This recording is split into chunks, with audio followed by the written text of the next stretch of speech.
Driving factors. Why? Why bother doing this?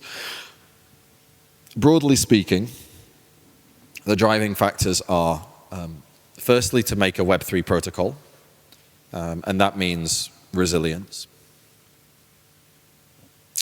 And secondly, to improve on existing Web3 protocols, and that's these other four things.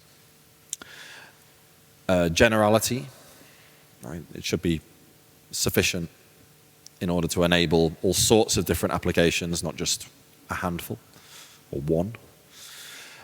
Performance, essentially measured in terms of the amount of computation that can be done in any particular period of time, but can also be measured in terms of the cost or the lowest possible cost of that computation.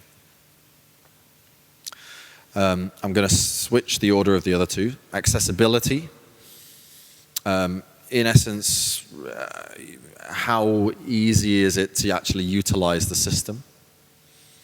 Is it available everywhere? And then finally, coherency. Coherency is an interesting one. I'm going to go a lot more deep into coherency. But coherency essentially means if I am in one part of the system, how easy is it to interoperate with some other part of the system? And is it a homogeneous level of ease, or is it structurally different depending on which part of the system I'm wanting to interoperate with? Now, I'm going to go a lot deeper into that in a second.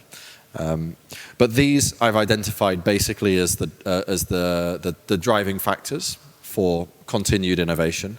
And coherency in particular is an important one when we compare it to what we have at the moment with Polkadot. And for that matter, also when we compare it to most of the other directions that are being taken for scaling, for delivering scaling. And in this, I also include Ethereum and its scaling